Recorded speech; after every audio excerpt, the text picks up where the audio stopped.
네, 여러분 안녕하세요. 페니스 아키스 유경식입니다. 이렇게 다시 한번 영상을 통해서 만날 수 있어서 정말 기쁘게 생각합니다. 오늘 영상에서 다룰 주제는 이제 진짜 독일 유학 3탄입니다.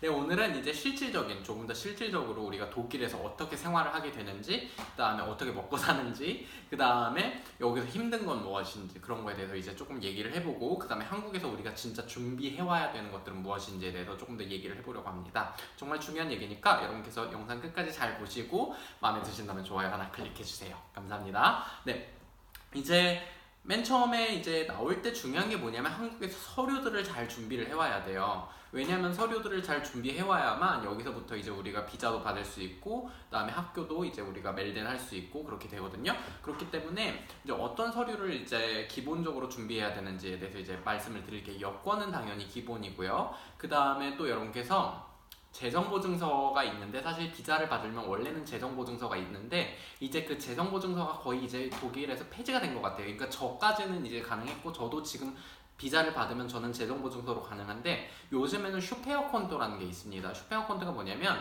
한 이제 통장에다가 8,604유로인가 8,600유로 정도의 돈을 넣어놓고 한 달에 한 700유로씩 아니면 800유로씩 이렇게 조금씩 빼 쓰는 거예요. 그러니까 어쨌든 간에 한 1,000만 원 정도를 내가 독일 통장에 넣어놓고, 이걸 이제 슈페어콘토라고 하는데, 그러니까 슈페렌이 뭐냐면 막아놓은 통장이다. 그러니까 막은 통장이다 이렇게 하시면 돼서, 어떻게 생각하시면 되냐면 이제 완전히 돈을 한꺼번에 묶어놓고 거기서부터 조금씩 이렇게 빼쓰는 거예요. 그래서 이제 그거에 대한 이제 보증이 돼야 됩니다. 그래서 어느 정도 이거에 대한 조금 그 이제 좀 금전적인 이제 문제가 조금 어느 정도 생길 수도 있다고 조금 생각을 먼저 이렇게 기본적으로 생각해 보시면 좋을 것 같고요. 그 다음에 또 한국에서 준비해와야 되는 것 중에 중요한 게 뭐냐면, 이제 배첼러 준비하시는 분들 정말 그 고등학교 졸업장, 그 다음에 수능 성적 증명서 웬만하면 떼오세요. 원본으로 떼오시면 좋고요. 그 다음에 이제 마스터, 석사 준비하시는 분들은 대학 그거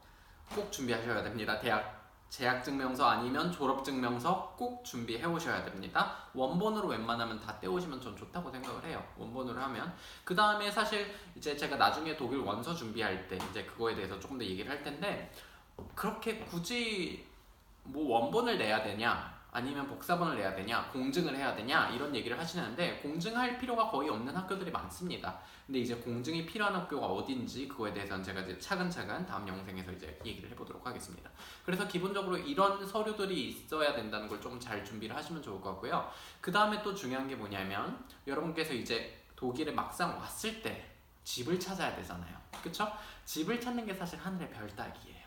진짜 쉽지 않은 정말 여정이 이제 시작이 되는데, 그렇기 때문에 초기에는 사실 조금 어느 정도 비싼 집에 들어간다고 먼저 예상을 해놓는 게 좀 좋습니다. 내가 초기부터 내가 정말 싼 집에 들어가야지 약간 이렇게 생각하기보단 초반에는 약간 유학 초반에 조금 더 돈이 많이 들 수 있다 라고 먼저 어느 정도 예상을 해 주시는 게 훨씬 더 여러분께서 유학을 약간 조금 더 어느 정도 좀 설계적으로 잘 계획할 수 있는데 도움이 많이 될 거라고 생각이 듭니다. 그래서 제가 이제 저번 시간 강의에서도 말했다시피 집값이 요즘 많이 올랐어요. 독일이 정말 많이 올랐고, 이제 하프트슈타트인 이제 베를린, 수도인 베를린 같은 경우도 지금 집값이 정말 많이 올랐습니다. 그래서 정말 싸지 않은 값 450에서 한 500, 그 정도는 어느 정도 생각하셔야 되고요. 이것도 누구랑 같이 살 경우에 400 정도, 500 정도이지, 내가 만약에 혼자 산다 그러면 500에서 600유로 정도는 어느 정도 생각을 하고 계셔야 합니다.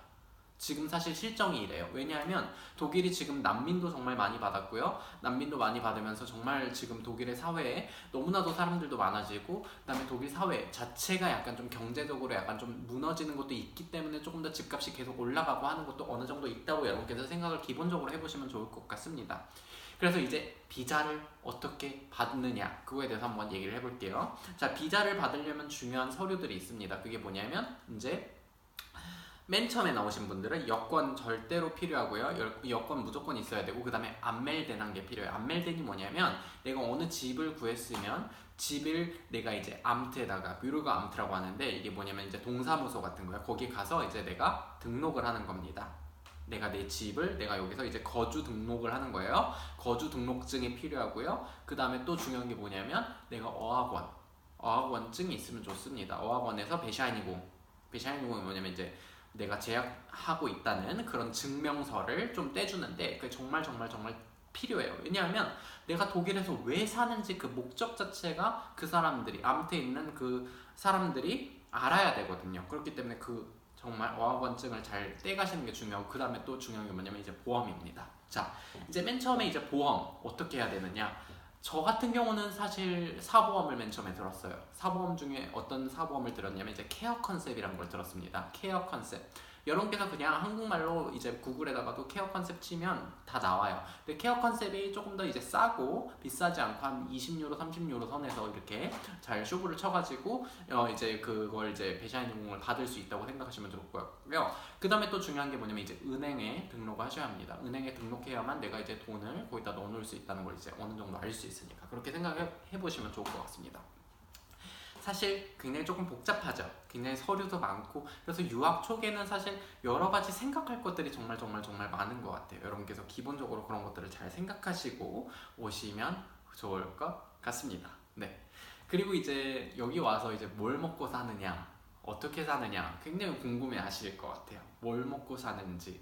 저는 유학 초기에 굉장히 아시아마트 가서 우동 같은 것도 많이 사 먹었고요. 아니면 저는 집에서 이렇게 맨 처음에 저는 독일 빵이 너무 안 맞았어요. 한 2년 정도까지는 독일 빵을 전 전혀 못 먹었어요. 지금은 잘 먹지만 독일 빵이 뭐가 그렇게 딱딱한 게 맛있는지도 모르겠고 했는데 지금은 맛있어요. 그 딱딱한 빵이 맛있는데 당시에는 정말 입맛에서 안 맞고, 그래서 제가 이제 일단은 밥통 챙겨오라고 그랬는데 저는 항상 집에서 밥을 해 먹었습니다. 밥 해가지고 초기에는 김치도 없이 되게 햄 사가지고 계란 후라이 해가지고 그렇게 많이 먹었던 것 같아요. 참치도 사가지고 이렇게 먹고, 그 다음에 또 독일에 맛있는 게 뭐냐면 이제 자워크라웃이 있어요. 자워크라웃이 뭐냐면 양배추를 절여 놓은 거예요.